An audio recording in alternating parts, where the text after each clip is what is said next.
Tem uma atmosfera muito boa. Vocês estão sentindo essa atmosfera? Presença de Deus. Eu vi um casal que começou a namorar esse ano, e no momento que eu falei, vira para o pessoal do teu lado e agradeça, ele falou assim: eu agradeço a Deus por ter me dado você, e deu um beijo na mão dela. Tão romântico. Mais ou menos nessa sessão. Glória a Deus. Quem está feliz que famílias estão sendo formadas aqui dentro, hein? É isso aí. Só esse ano, se eu não me engano, eu pelo menos acho que eu fiz 10 ou 11 casamentos. Ontem foi o último do ano. E quem está com fé que em 2017 vão ter mais casamentos aí? Se você tem fé por isso, toma isso, amém, aí, glória a Deus, mais aí também, receba aí, lá atrás, só que vocês têm que fazer alguma coisa, né? Não, eu tô brincando, não é só orar. Vamos lá, abre comigo aí em Lucas 2, esse culto aqui eu falo um pouco mais aberto, porque são jovens e não está sendo transmitido. Está sendo transmitido. Ups, tá bom. Músicas de Natal. Quantos aqui gostam de músicas de Natal? Nós estamos fazendo aqui, terminando a nossa série, nossa última mensagem de 3 mensagens sobre músicas de Natal. Eu contei aqui sobre a minha experiência com músicas de Natal. Tudo tem a ver com esse amor, essa paixão que eu tenho por Natal. Eu amo Natal. Quem aqui gosta de Natal? Amém. Natal é um momento muito legal, e uma das memórias que eu tenho de Natal é crescendo na família onde eu cresci. A gente celebrou sempre o Natal, e obviamente Jesus não nasceu no dia 25 de dezembro. Eu estava falando isso 2 semanas atrás, e quando eu falei Jesus não nasceu no dia 25 de dezembro, tinha uma criança que virou para o pai e falou assim: não? Eu falei, coitado dessa criança. Não nasceu no dia 25 de dezembro, mas o mundo, a sociedade nos dá essa oportunidade, a gente usufrui dessa oportunidade para falar sobre o sentido verdadeiro do Natal. E o sentido verdadeiro do Natal tem a ver com a vinda do nosso Salvador aqui para a terra. E eu sei que quando eu era criança a gente celebrava isso todos os anos. Eu tenho uma família muito grande. Mesmo antes de eu casar com a minha esposa, com a Júnia, a minha família já era grande. Depois que eu casei, aumentou mais ainda. Mas quando eu lembro, quando criança, nós, com agregados e assim, os cônjuges dos meus primos, total nós somos mais de 80 pessoas. Então é uma clã, ou uma tribo, Hayashi, seja o que for que você queira nos rotular. A gente se juntava e as pessoas vinham de tudo quanto é canto, e no dia 24 a gente se juntava para comemorar o Natal. E quando eu era criança, eu sou um dos primos mais novos, eu e os meus primos mais novos, a gente tinha essa competição de quem consegue comer mais. Alguém já brincou disso antes? Tá? Se você brinca até o dia de hoje, você é adulto, não é legal. Mas quando a gente era criança era algo que a gente fazia, e eu sei que depois da gente comer, a gente tinha um momento antes do chá e da sobremesa, a gente tinha um momento onde nós nos reuníamos e nós iríamos cantar músicas de Natal, hinos de Natal. Eu tenho uma tia, e todo mundo deve ter aí um familiar teu que é bem especial, que é bem único. Alguém tem um tio ou uma tia assim, sabe o que eu estou falando, tá? Eu tenho uma tia assim, ela é a vida da nossa família, ela é cheia de energia, ela é o centro da festa, e eu sei que ela tomava iniciativa, ela queria todo mundo cantando hinos de Natal. E ela é engraçado porque ela é uma cantora de ópera, e ela é japonesa, então ela canta ópera em japonês. Então é algo bem assim, você não vê isso normalmente por aí. E ela pegava os hinos de Natal e cantava em formato, na versão ópera em japonês. E quando a gente era criança era super engraçado isso, a gente ficava rindo. E depois que a gente ficou adolescente, nós nos tornamos adolescentes, aquilo se tornou uma vergonha alheia. E depois, adultos, a gente falava: tia, por favor, ainda? E provavelmente eu acho que ela vai fazer isso no dia 24. Eu não vou estar aqui porque eu vou estar comemorando com a família da minha esposa, mas eu sei que meus primos já estão antecipando esse momento único do ano. Quando a gente estava crescendo, meus primos mais velhos, eles começaram a namorar, então eles traziam suas namoradas para a festa de família. E logo depois, ou melhor, antes desse momento, eu comecei a observar os meus primos levando as suas namoradas por um canto assim, para tentar explicar o que ia acontecer. Eles falaram assim, ó, vai acontecer algo bem bizarro agora, mas ó, deixa eu falar que a gente é uma família temente a Deus e de princípios, mas vai dar tudo bem. E as meninas ficavam assim, em choque. Mas uma coisa eu percebia, além do rosto de choque das namoradas dos meus primos, eu percebia também que, sabe, nós somos uma família grande, nós crescemos no Evangelho. Meu avô veio como missionário do Japão para imigrantes japoneses aqui no Brasil e foi um plantador de igrejas. Então, quer dizer, todos nós acabamos crescendo no Evangelho de uma maneira ou de outra. Mas quantos aqui entendem? Nós temos também nossa jornada espiritual e nesse trajeto todo eu sei que eu tive muitos primos ou alguns primos meus que eles uns anos estavam muito perto de Jesus, outros anos não tão perto de Jesus. Eu infelizmente passei alguns natais não tão perto de Jesus também, mas uma coisa que eu notei, eu sempre observei, é que independente se eles estavam cantando as músicas de Natal, os hinos de Natal, eles estavam lá com aquele papel com a letra das canções, e eu via que alguns deles, eles simplesmente estavam lendo a letra e calados, mas havia um sentimento ou um senso, uma atmosfera de reverência e de sobriedade naquele lugar. Quando nós começávamos a cantar esses hinos de Natal, parecia que por mais que alguns não estivessem tão perto de Jesus, eu comecei a notar que talvez aquele momento fosse para alguns deles a única ou o único culto de louvor e adoração ao nosso Senhor Jesus no ano. E naquele momento, mesmo eles só lendo, existia um sentimento que isso aqui é verdade, isso aqui é poderoso o suficiente para fazer com que eu, no mínimo, se eu não for cantar, que eu venha reverenciar isso no meu silêncio. E sabe, eu sempre notei o poder que músicas e os hinos de Natal, eles continham neles e aquilo que faziam com as pessoas ao redor. Eu lembro que numa época aqui na Monte Sião, muito tempo atrás, devia ter 13, 14 anos de idade, não tanto tempo atrás, mas a gente tinha um coral dos homens. Tem alguém que pegou essa época, coral dos homens? Só 2 pessoas, tudo bem?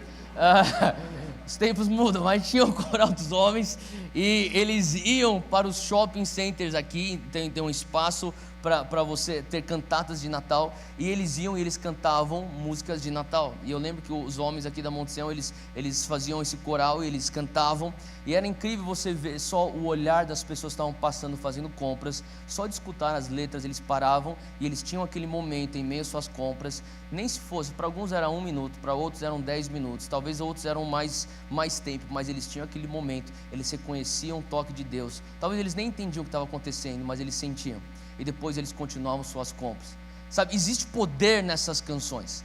E algumas canções que nós cantamos, e nós cantamos algumas delas aqui neste culto, nós estamos cantando canções de 100 anos de idade, algumas de 200 anos de idade, tem canções de Natal que são 300, 400 anos de idade, homens que compuseram essas canções inspiradas pelo Espírito Santo, literalmente cantando a Bíblia. E por mais que essas canções são poderosas, e você possa pensar, é poderoso porque a pessoa que compôs, ela tinha unção, a realidade é que existe poder em músicas de Natal, porque músicas de Natal vêm do coração de Deus. E músicas de Natal estão na Bíblia. Não sei se você percebeu isso, você já participou aqui de um dos nossos últimos 2 cultos, você sabe disso, porque eu já falei sobre isso nos últimos 2 cultos, mas Lucas 1 e Lucas 2, você vai encontrar lá 5 canções de Natal. E das 5 canções de Natal, 3 são as principais. A primeira é a canção de Maria. Vocês lembram como chamava isso? Como se chama a canção de Maria? Magnificat. É o Magnificat de Maria, onde ela magnifica ao nosso Deus. Em segundo, você tem então a canção de Zacarias, que nós chamamos de Benedictus, outras palavras, é o latim para bendito, porque ele começa cantando bendito seja o nosso Deus.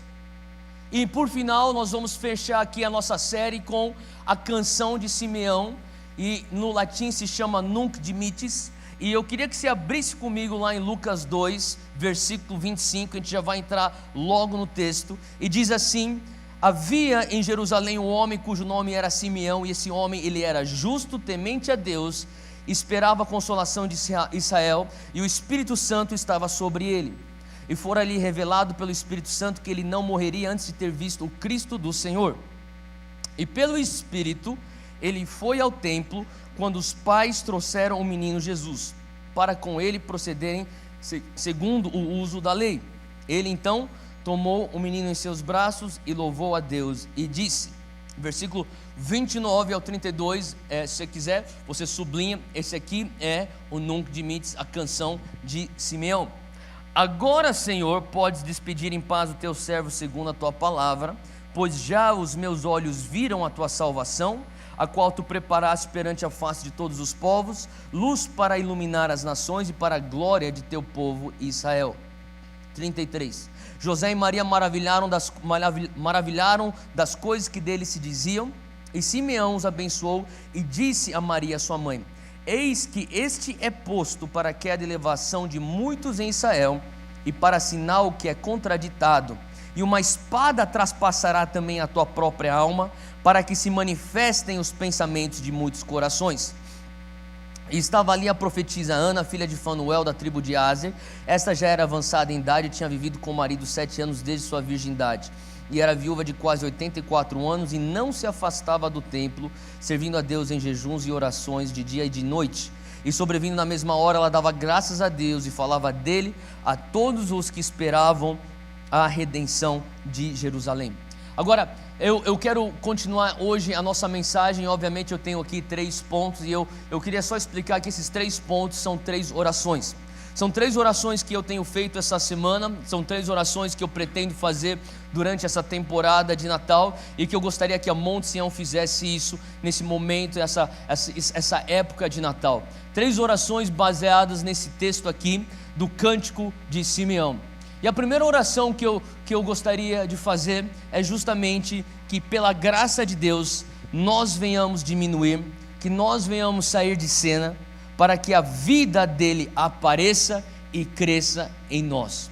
Quantos podem dizer amém a isso? Amém? Amém? Se você puder, repita comigo, Senhor Deus, que nesse Natal eu diminua, que eu saia de cena, que eu morra para mim mesmo, para que Jesus venha ter vida em mim, que ele apareça e que ele cresça. Amém? Essa é uma oração que eu creio que estava no coração de Simeão e de Ana. Se for parar para pensar, essas 2 figuras, além de Jesus, Maria e José, você tem a família, Jesus, os seus 2 pais, e você tem então Simeão, é um ancião, e também a profetisa Ana, que tem 84 anos de idade. Incrível que essas 2 pessoas, Ana e Simeão, eles já estão avançados na idade, eles estão quase já partindo, eles já viveram suas vidas, e eles carregam dentro deles algo que era expectativa. Fala comigo, esperança. Incrível porque se você for ver no primeiro versículo que nós lemos, o 25, existem aqui 4 características acerca de Simeão. Simeão é descrito como uma pessoa ou um homem que era justo. Simeão, ele era um homem justo, ou em outras palavras, ele vivia de acordo com os padrões de Deus, ele andava em retidão e ele tinha o prumo dos céus como o prumo da vida dele. A outra característica, a segunda característica de Simeão é que ele era um homem temente a Deus. Eu sempre digo aqui que você pode, ou melhor, na verdade você não pode, você vai viver a tua vida inevitavelmente debaixo de um dos 2 temores. Ou você opta para viver debaixo do temor de Deus, ou você opta a viver tua vida aqui na terra debaixo do temor dos homens. E o que significa isso? Viver debaixo do temor dos homens é quando os homens têm mais influência na tua vida do que aquilo que Deus pensa acerca de você. A pessoa que vive debaixo do temor de Deus fala: Deus, a tua opinião, ela é suprema na minha vida, aquilo que o Senhor pensa, as tuas convicções, é isso que pauta o meu comportamento aqui na terra.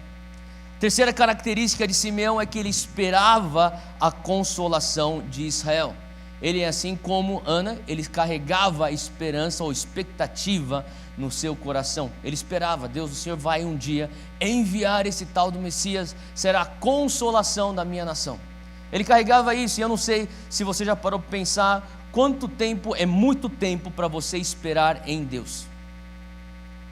Quanto tempo é muito tempo para você se agarrar numa promessa do Senhor? Uma vez eu escutei um pastor chamado Bill Johnson, que me inspira muito. Ele falou algo muito poderoso. Ele disse: não tem a ver com o próximo romper ou milagre de Deus na tua vida, mas tem muito mais a ver com quanto tempo você se apega nas promessas de Deus até o romper acontecer. Eu não sei se você já orou por algo por um ano. Talvez algumas pessoas estão pensando: nossa, você orar por algo por um ano, até esperar depois de um ano, então você vai ver o resultado da tua oração. É muito tempo para você prevalecer e perseverar em oração. Outras pessoas vão falar assim: não, um ano é pouco. Talvez o que eu consideraria muito seria 5 anos. Quem concorda que 5 anos é bastante tempo para você orar por um assunto? Sim? Agora, acho que todos nós podemos falar aqui e concordar que 10 anos, uma década, você orar por um assunto, esperar no romper de Deus por 10 anos é bastante tempo, sim ou não? Sim. Agora imagine então a vida de Simeão, onde ele fala: eu passei a minha vida esperando nessa consolação de Israel. Existia em Israel naquela época uma expectativa.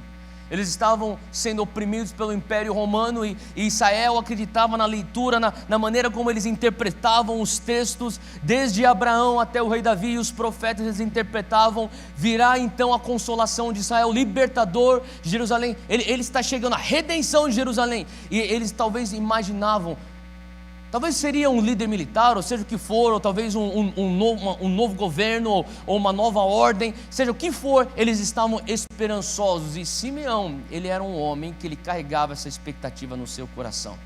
Talvez por décadas ele passou orando: Deus, traz a consolação de Israel.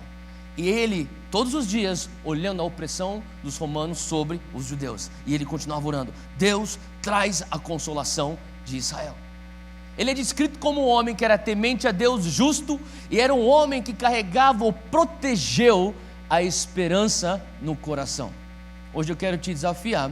Eu não sei se você ainda não teve o romper que você quis, ou sonhou, ou orou, ou esperou ter em 2016, mas que você entre em 2017, ou melhor, que você termine 2016 protegendo a tua esperança. Eu não sei qual é a coisa ou a questão que você tem levado diante de Deus, mas proteja. Simeão é um exemplo para nós. Ele passou a vida inteira dele protegendo a sua esperança. Ele protegeu a esperança no seu coração: eu ainda quero ver o Messias. E por final diz que o Espírito Santo estava sobre ele. Agora, eu quero que você preste atenção nisso, porque isso aqui é antes de Atos 2, isso aqui é antes do Pentecostes, isso é antes do derramar do Espírito Santo sobre a face da terra, sobre toda a carne. Então, em outras palavras, o Espírito Santo estava disponível para alguns seletos aqui nessa terra, e Simeão era um deles que tinha o Espírito Santo sobre ele. Em outras palavras, Simeão era uma pessoa muito especial. Ele carregava algo especial dentro dele. E da mesma maneira, se você for ver lá no versículo, no final desse texto que nós lemos, 37, você vai ter aqui então a descrição da profetisa Ana. Então você tem agora de um lado Simeão, do outro você tem a profetisa Ana, e diz aqui que ela era uma viúva de quase 84 anos. Em outras palavras, ela era uma pessoa já com uma idade avançada. Concorda comigo? Ela já viveu a maior parte da vida dela, ela está prestes a ir embora, e olha só como ela é descrita nesse texto: ela não se afastava do templo. Essa é a primeira descrição, ou melhor, uma das primeiras descrições dela. Obviamente ela é viúva, tem 84 anos de idade, ela não se afastava do templo. Em outras palavras, ela era uma amante da presença de Deus. Olha só, continuando, ela diz dela que ela servia a Deus em jejuns e orações. Em outras palavras, ela era uma pessoa que tinha uma vida de oração, ela era uma pessoa que tinha intimidade com Deus, e não só isso, fala aqui de noite e de dia.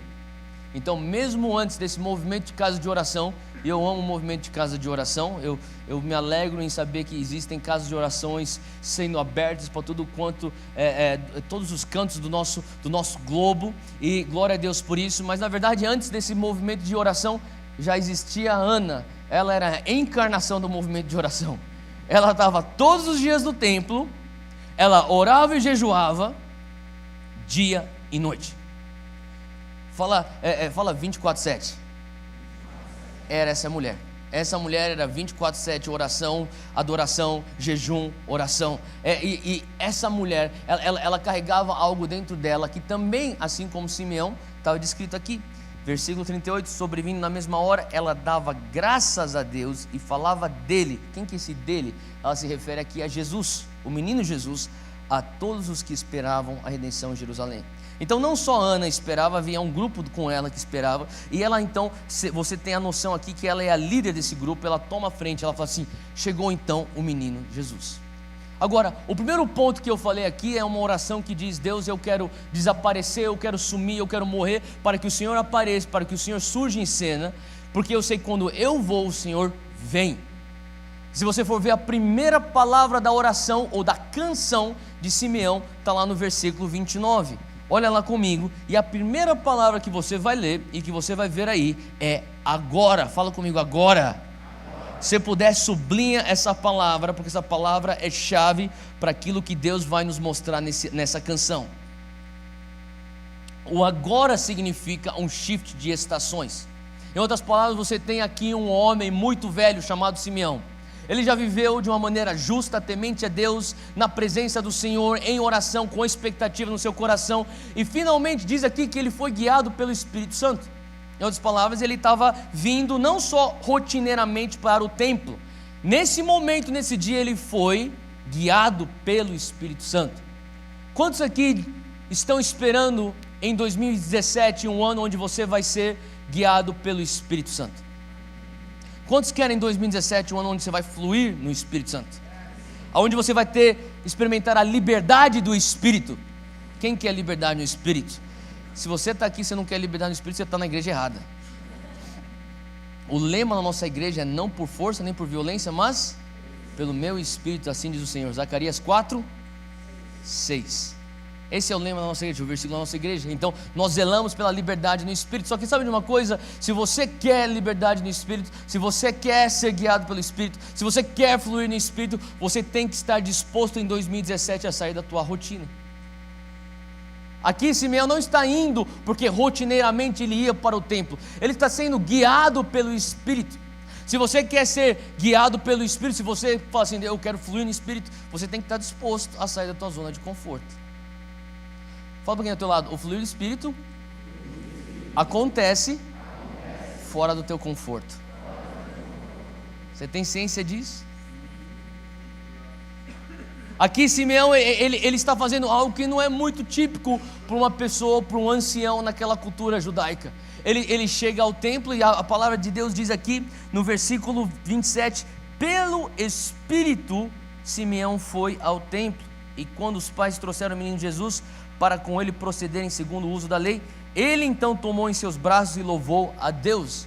Então, aqui, só para você entender o que está acontecendo, é mais ou menos 40 dias pós-nascimento de Cristo. Jesus tem mais ou menos 40 dias de idade, e a gente sabe disso porque a lei judaica falava que a mulher que deu luz não pode chegar perto do templo, ou não pode ir ao templo antes de 40 dias. Ela precisa esperar um período de 40 dias, para depois engajar no processo de purificação do bebê. Então ela está seguindo a lei judaica. Então essa família de judeus, José, Maria, Jesus, eles estão indo, talvez no dia 40 ou no 41, eles estão subindo ao templo, e está acontecendo simultaneamente o Espírito Santo guiando esse ancião chamado Simeão.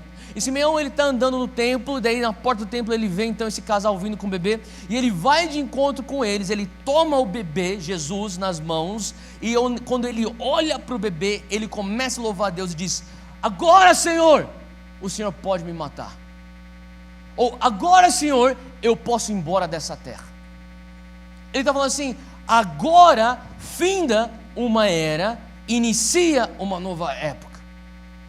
Simeão conseguiu reconhecer, chegou o meu momento que se eu não for embora, ele não vem para aparecer, ou outras palavras, ele apareceu e por isso eu posso ir embora. Simeão entendeu, aqui termina o cumprimento da lei dos profetas, e aqui começa então algo que Jesus veio para continuar o cumprimento.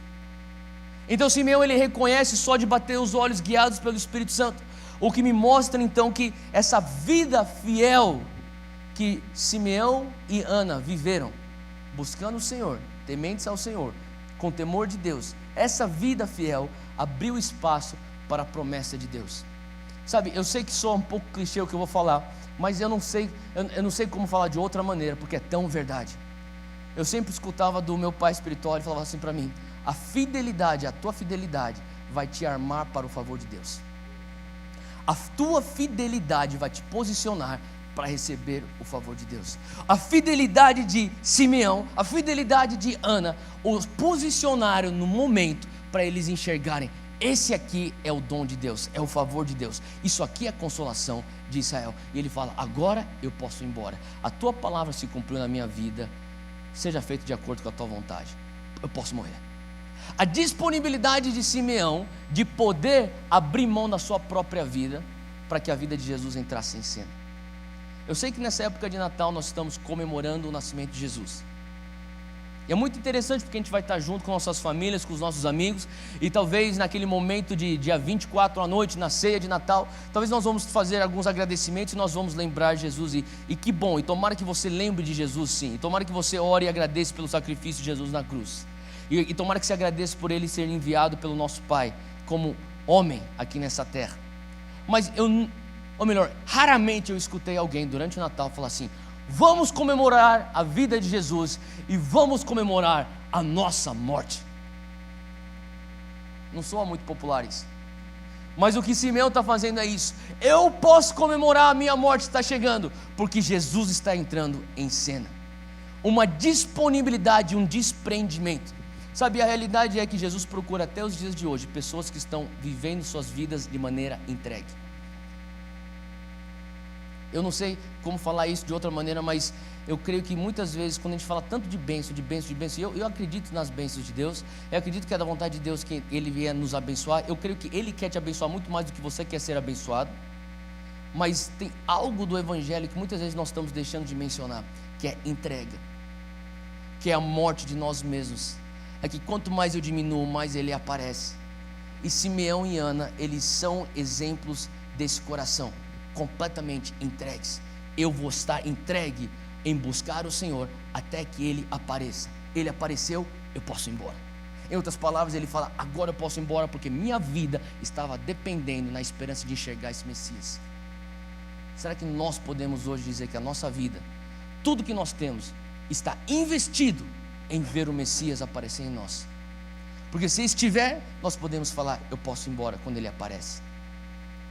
E aqui existe essa oração que nós fizemos como igreja, que é: Deus, que o Senhor nos dê graça para nós diminuirmos, para nós morrermos, para que o Senhor venha ter vida, para que o Senhor apareça e que a tua vida cresça em nós. Amém? Número 2, a segunda oração é: Deus, que nós venhamos ter uma visão que enxerga além do terreno. Se você for ver no versículo 30, quando Simeão ele começa a adorar o Senhor, ele fala: agora Senhor, o Senhor pode despedir o teu servo em paz. Daí no versículo 30 ele fala: pois já os meus olhos viram. Fala comigo: os meus olhos viram. Se você puder sublinhar isso na tua Bíblia aí de papel: os meus olhos viram. Agora é interessante que você escuta a primeira frase, que é: Deus, agora o Senhor pode me levar embora. E soa como uma oração extremamente convicta e de entrega. Você concorda comigo? Agora, por que ele ora de uma maneira tão convicta? Por que ele está tão disposto a abrir mão de sua própria vida ou entregar sua vida nas mãos de Deus? Porque ele diz aqui no versículo 30: pois já os meus olhos viram. Eu tenho orado nesse momento, nessa temporada, para que Deus me desse os olhos de Simeão. Eu quero ter olhos que vão enxergar aquilo que Ele quer me mostrar. Quantos querem enxergar aquilo que Deus tem para te mostrar? Olha só, ele fala assim: e Deus, o Senhor pode me levar porque os meus olhos já viram. Calma aí, o que os teus olhos já viram? Os olhos de Simeão enxergaram 4 coisas. Se você estiver anotando, anota aí então essas 4 coisas que os olhos de Simeão enxergaram. A primeira coisa que Simeão enxergou foi salvação. Ele diz assim no versículo 30: já os meus olhos viram a tua salvação. Agora, se você for imaginar o que está acontecendo aqui, existe Simeão, ele está carregando Jesus no seu colo, ele tem o menino Jesus no braço dele, e daí ele começa a adorar a Deus, e ele fala assim: agora Senhor, o Senhor pode me levar embora, porque os meus olhos já viram a salvação. E talvez tivessem algumas pessoas que estavam lá no templo fazendo seus ritos religiosos, e talvez eles estão olhando para aquele velho com um bebê no colo e falando assim: o que os teus olhos viram? Você não está vendo nada, velhinho. Você deve estar esclerosado. Como assim salvação? Você está com um bebê na mão. Ele diz: os meus olhos viram. E talvez para quem está passando parece uma loucura, mas até para José era confirmação. Olha só o que está acontecendo com José. Mateus 1, 20, 21. Você não precisa abrir, só escuta. E projetando ele isso, eis que em sonho lhe apareceu um anjo do Senhor. Está falando aqui sobre José, dizendo: o anjo disse: José, filho de Davi, não temas receber a Maria tua mulher, porque o que nela está gerado é do Espírito Santo, e ela dará luz a um filho. Ele porás o nome de Jesus, porque ele salvará o seu povo dos seus pecados. Talvez naquele momento José, ele lembra do que aconteceu com ele há 11 meses atrás. Ele fala assim: um anjo apareceu para mim, e ele realmente tinha falado que isso aqui, esse menino, salvaria as nações, as pessoas dos seus pecados. E talvez naquele momento José comece a entender aquilo que Simeão entende num relance, e que talvez levou para José 11 meses para entender. Naquele momento Simeão levanta e fala assim: eu posso ir embora porque agora os meus olhos já viram salvação. A primeira coisa que ele fala é salvação. A segunda coisa que Simeão vê, se você continuar aqui no texto de Lucas 2, versículo 31, ele fala assim: a qual tu preparaste perante a face de todos os povos. Em outras palavras, ele está falando assim: os meus olhos viram salvação, e os meus olhos viram aquilo que o Senhor já preparou antes, e já comunicou para os seus profetas, os seus amigos, e os profetas e seus amigos proferiram em profecia aquilo que o Senhor já preparou. Em outras palavras, os meus olhos viram salvação, e os meus olhos viram nesse menino aqui as profecias cumpridas. Eu vejo nele tudo aquilo que o Senhor já preparou. Eu vejo nele a encarnação de tudo aquilo que os profetas falaram. Para pensar, Jesus, desde o seu nascimento, na verdade não é desde o nascimento, na verdade antes do seu nascimento havia profecias sobre Jesus. Concorda comigo? Ele nasce, ele continua recebendo profecias. Agora olha só que interessante, eu tenho falado para algumas pessoas, e nós temos aqui uma cultura profética, e eu amo o fato que nós temos uma cultura profética, glória a Deus por isso. E sabe, eu não sei se você já recebeu uma palavra profética, que você recebeu essa palavra profética, que você sabe que veio de Deus, você ficou tão feliz que você não conseguia ficar quieto, você saiu falando para todo mundo. Quem já fez isso? E talvez no processo que você saiu falando para todo mundo, algumas pessoas falaram: ah, legal. Quem já teve isso? Tá. Deixa eu falar, eu estava falando para alguns jovens outro dia, sabe qual é o teu problema? É que você está atraindo inveja desnecessária por falta de sabedoria. Tem certas coisas que Deus fala para você, que você tem que guardar entre você e Deus. Outras coisas o Espírito Santo permite com que você venha comunicar às pessoas ao teu redor. Mas tem muitas vezes que nós agimos como José. Nós saímos falando: oh, eu tive um sonho, vocês se dobrando perante a mim. Era verdade? Era. Mas como que soou? Arrogância. Então o que aconteceu? Ele atraiu ódio. Faz sentido? Eu estava mencionando aqui do meu pai espiritual na fé. Ele falava para mim assim: você tem que ficar quieto, você tem que às vezes receber as palavras de Deus, você guarda para você, porque senão você vai atrair haters. Tem haters que não é para agora, é só para depois, então fica quieto, não antecipa a vinda dele na tua vida, fica quieto, haja em sabedoria. Tem coisas que é para você guardar com você. Agora, por que é importante você guardar e saber as coisas que você tem que, as profecias que você tem que guardar para você? Porque se até Jesus foi criticado pelas profecias que ele recebeu, se até de Jesus duvidaram acerca das palavras proféticas, por que eles não duvidariam de você? E depois você sai falando: ah, eles não acreditam, eles não enxergam em mim o potencial, eles não veem a unção na minha vida. Eles não viam isso em Jesus, por que eles veriam então em você? Todos nós somos suscetíveis a isso. Olha só que interessante, está escrito aqui em Lucas 24, abre lá comigo, versículo 25. Lucas 24, 25, Jesus já nasceu, Jesus já viveu, Jesus já ingressou no ministério público, Jesus já foi crucificado, Jesus já morreu, já ressuscitou, e agora isso está acontecendo. Isso depois que Jesus já fez tudo. Jesus está experimentando isso. Ele está ressuscitado, ele está com os seus discípulos, versículo 25 de Lucas 24. E Jesus lhes disse: ó nécios, ou tolos, ó nécios. Como que você gostaria de ser chamado de tolo por Jesus? Ó nécios e tardios de coração para crer tudo o que os profetas disseram. Sabe o que ele está falando? Sabe o que ele está falando para os seus discípulos? Sabe por que você é tolo? Porque você tem um coração que demora para crer. O teu coração é muito mais rápido para duvidar e para criticar. Ele demora demais para crer. Por isso que você é um tolo. Que legal o teu Salvador falar isso para você. Eu tenho certeza que aqueles caras nunca vão esquecer dessa bronca que Jesus deu para eles. Você sabe por que vocês são tolos? Porque vocês têm um coração que demora para crer. Crer o quê? Olha só 25. Crer tudo o que os profetas disseram. O que os profetas disseram? 26. Porventura não convinha que o Cristo padecesse essas coisas e entrasse na sua glória? 27. E começando por Moisés. Isso aqui, Jesus ele está aqui ressuscitado. Versículo 27. Começando por Moisés e por todos os profetas, explicava-lhes o que dele se achava em todas as escrituras. Não sei se você está percebendo que os próprios discípulos, os seguidores de Jesus, tinham dificuldade em crer nas profecias acerca de Jesus, depois que Jesus multiplicou o pão, depois que Jesus andou sobre as águas, depois que Jesus curou os enfermos, depois que Jesus foi para a cruz, depois que Jesus ressuscitou do túmulo.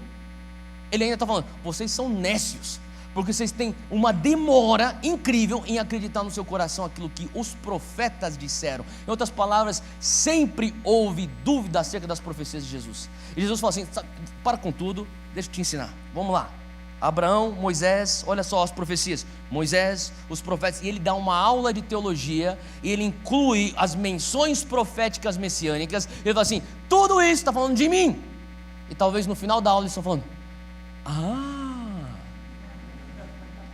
faz sentido? Então a próxima vez que as pessoas não acreditarem no potencial que você tem, na unção que você tem, na graça divina que você tem, nas profecias que você tem, se sinta bem, porque Jesus também já passou por isso. Faz sentido? Então, agora, tudo bem, a gente entende isso, mas o que eu não entendo é Simeão. O que eu não entendo é um homem que, velho, pega um menino no braço e ele fala assim: eu posso ir embora. Como assim você pode ir embora? Eu posso morrer. Por quê?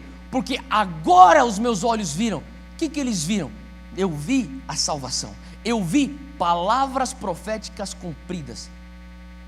Talvez algumas pessoas estão falando assim: não, velhinho, você está vendo só um bebê nos teus braços. O que você está segurando não é salvação. O que você está segurando não é o cumprimento de profecias. É um menino judeu. É só isso que você está segurando.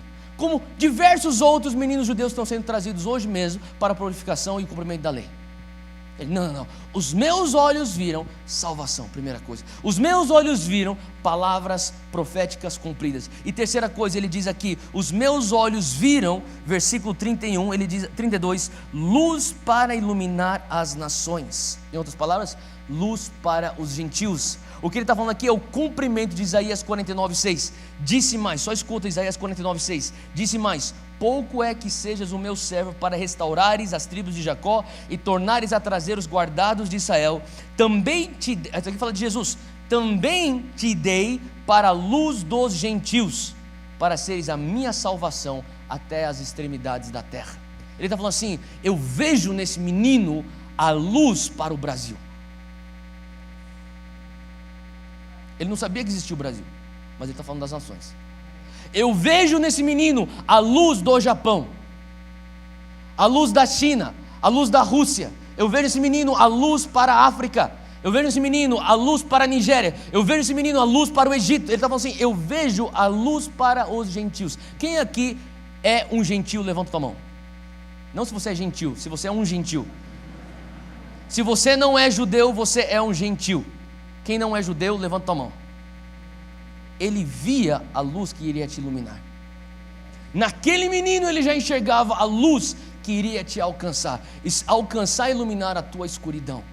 Não só isso, ele continua, e a quarta coisa que Simeão vê é a glória de Israel. Olha só o versículo 32, para iluminar as nações e para a glória de teu povo Israel. É a honra, ou melhor, a glória dupla de Israel.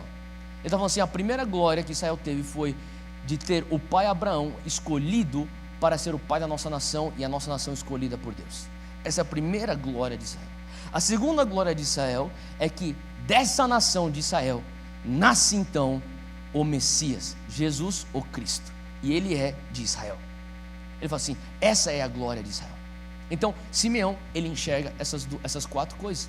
Agora, para mim, a pergunta que não cala é, Deus, como que esse homem conseguiu só em um relance, em talvez uma fração de segundos, enxergar tudo isso, quando existem pessoas que passam suas vidas inteiras buscando o Senhor e não conseguem enxergar nem 1/20 do que esse homem viu?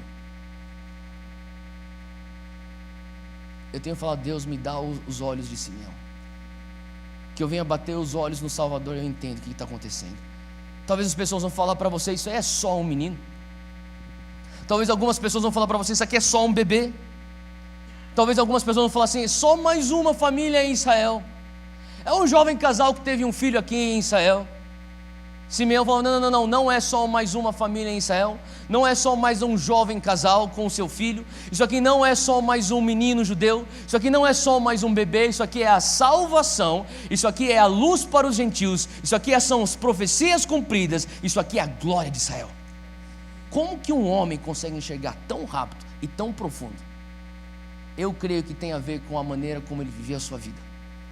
Eu creio que tem a ver com ele sendo uma pessoa que tem o Espírito Santo sobre ele, temente a Deus, segurando na esperança de ver uma promessa de Deus, segurando de tal maneira essa esperança que quando o cumprimento daquela promessa chegou na frente dele, ele não titubeou, ele imediatamente disse sim e creu, e não foi tardio para crer no seu coração. Em 2017, que você não seja tardio para crer no seu coração, que você não escute Jesus que você é honesto, mas que você escute Jesus que você é sábio, porque você acredita com muita velocidade e você é tardio para não crer e criticar. Faz sentido o que eu estou falando? Ora comigo, Senhor Deus, que em 2017 o Senhor me dê a visão que o Senhor deu a Simeão, que eu venha enxergar além do terreno, que eu venha enxergar além do visível, em nome de Jesus. Escuta aqui 2 Coríntios 4. Na verdade, se você quiser, abre lá comigo antes de eu entrar no terceiro ponto. 2 Coríntios 4, 17. Aqui Paulo diz, porque a nossa leve e momentânea tribulação produz para nós um peso eterno de glória muito excelente. Vou ler de novo 17. Porque a nossa leve e momentânea tribulação produz em nós um peso eterno de glória. Em outras palavras, você pode estar olhando para 2016 e você pode estar falando, em 2016 eu experimentei tribulações que foram pesadas, não foram leves, e tribulações que não foram momentâneas, pelo contrário, parecia que elas iriam durar para sempre, e na verdade eu estou ainda dentro delas. E se você tiver tido aí um 2016 assim, eu quero te encorajar, porque olha só o que Paulo diz no seguinte versículo. Segundo versículo 18 diz assim, não atentando nós nas coisas que se veem, mas nas que não se veem, porque as que se veem são temporais e as que não se veem são eternas. Eu creio que quando você começa a falar assim, Deus me dá um coração para eternidade, você começa a enxergar o invisível. E talvez o invisível é que ela não é pesada, ela é leve. O visível fala para você, isso aqui dura para sempre. O invisível vai falar, não, isso aqui é momentâneo. Seja o que for que você estiver passando, tem uma boa notícia, vai passar. Amém? Vai passar. Seja o que for que você estiver passando em 2016, vai passar. E que você tenha olhos para ver. Quando o teu coração está na eternidade, os teus olhos enxergam o invisível. Simeão teve olhos para enxergar o invisível. E o terceiro ponto que nós temos aqui é a nossa oração, que diz assim, Senhor, que o Senhor nos dê graça para sermos fiéis, para morrer com Cristo, para com ele poder ressuscitar. Continua comigo aí no versículo 34 de Lucas 2 e nós vamos finalizar com isso. Diz aqui que Simeão os abençoou e disse a Maria sua mãe: eis que este é posto para a queda e elevação de muitos em Israel, e para sinal que é contraditado, e uma espada traspassará também a tua própria alma, para que se manifestem os pensamentos de muitos corações. Em outras palavras, Simeão, ele fala: agora eu posso ir. Ele exalta o Senhor com uma canção de adoração. Depois que ele termina de adorar o Senhor com uma canção de adoração, ele vai de lado e puxa a mãe e o pai de Jesus, e ele fala para Maria, ele diz assim: eis que este Jesus, ele é estabelecido para a queda, fala comigo, queda, e para a elevação, fala elevação, de muitos em Israel. O que ele está falando aqui? Ele está falando sobre queda, fala comigo, morte. E a elevação, a palavra original é anastasis, que tem a ver com ressurreição. Então o que Simeão está falando sobre Jesus é: Jesus foi estabelecido para a morte e ressurreição de muitos em Israel. Agora, o que significa isso? Talvez a aplicação disso é que você não consegue ver Deus se você primeiramente não morrer. Se você não morrer com Ele, você não pode ter o teu anastasis com Ele. Faz sentido? E na verdade Jesus faz aplicação para isso. Ele usa essa metáfora de achado e perdido. Ele fala sobre a queda como a perca e a elevação como o achar. E se você for pensar bem o que está acontecendo nesse momento de Páscoa, desse texto, Simeão já está profetizando: olha, Jesus, ele está surgindo aqui para que muitos em Israel experimentem o achar e o perder e o encontrar. Muitos estão experimentando aqui em Israel. Jesus se levantou para que muitos experimentem em Israel a queda e a elevação. Quantos aqui entendem que a nossa vida é feita de queda e elevação? Sabe, muitas vezes eu pensava que a morte e a ressurreição com Cristo era um evento, mas eu tenho entendido que isso é um estilo de vida do cristão. O cristão constantemente morre para ressuscitar com Jesus. E muito interessante que Jesus, aos 12 anos de idade, ele faz mais uma viagem de Galileia para Jerusalém na época da Páscoa. Só que naquela viagem ele é perdido. Você lembra dessa história? Ele é perdido, os seus pais saem andando e vão voltar para Galileia, e de repente, depois de 3 dias, eles se dão conta do que está acontecendo. Eles voltam, e quando eles encontram Jesus, Jesus está fazendo o quê? Está dando aula ou debatendo no sinédrio com os doutores da lei. E eles enxergam, eles observam algo que eles não tinham enxergado antes. Em outras palavras, eles encontram Jesus, eles encontram o Messias com uma outra luz. Jesus está falando aqui sobre 3 dias, e muitas vezes são os 3 dias onde você morre, você é sepultado, e depois você experimenta a ressurreição. 3 dias onde você o enxerga, o perde, e depois passa a encontrá-lo. Jesus também falava sobre isso. Aos 33 anos de idade, ele está prestes a morrer. Judas já sai da sala da última ceia para armar a traição. João 16,16, abre aí comigo. E eu quero finalizar com esse texto, João 16,16.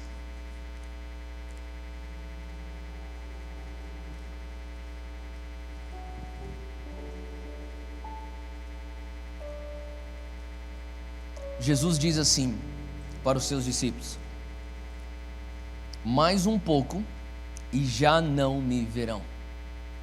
Em outras palavras, daqui a pouco vocês vão me perder. Um pouco mais e me verão de novo. Um pouquinho mais e vocês irão me encontrar. Mais uma Páscoa, ele está falando sobre a metáfora de achar e perder, de queda e elevação. E o que significa esse contexto?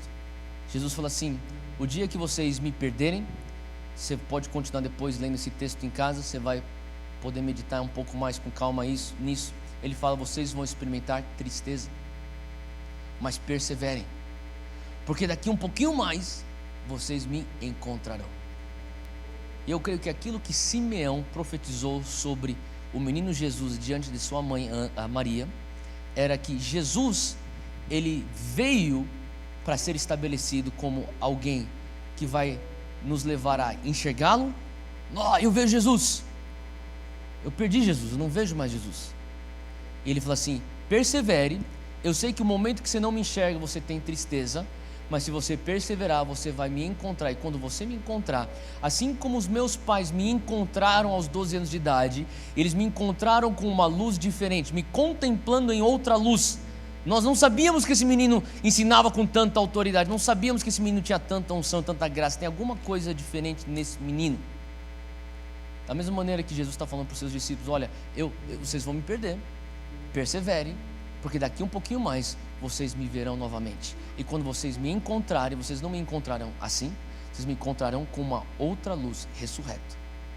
E eu não sei qual é a situação que você viveu em 2016, mas eu sinto que algumas pessoas em 2016, você falou assim: em 2016 parece que eu perdi Jesus, eu não consigo enxergá-lo.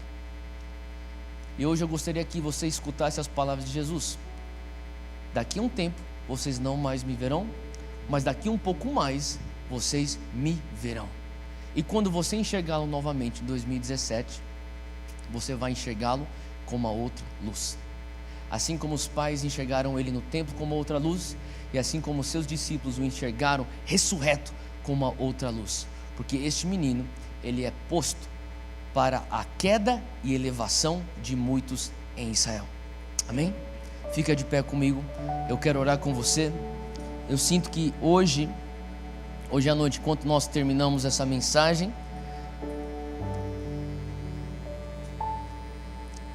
o Senhor quer abrir os nossos olhos para termos olhos como de Simeão. O Senhor quer que nós venhamos ser fiéis para morrer com Cristo, para com Ele ressuscitar, entender que nossa vida é feita de quedas e elevações. E eu quero que você feche os teus olhos agora enquanto eu leio 2 Timóteo 2, 11 a 13. São palavras do apóstolo Paulo para seu filho na fé Timóteo. Ele diz assim: palavra fiel é essa, que se morrermos com Ele, também com Ele viveremos. Se sofrermos, também com Ele reinaremos. Se o negarmos, também Ele nos negará. Se formos infiéis, Ele permanece fiel, pois Ele não pode negar-se a si mesmo. Eu vou ler novamente para você. Se nós morrermos com Ele em 2017, também com Ele em 2017 viveremos. Se sofrermos com Ele ano que vem também com Ele reinaremos. Se o negarmos, também Ele nos negará. Se formos infiéis, Ele permanece fiel conosco no ano que vem, porque Ele é fiel e Ele não pode negar-se a si mesmo.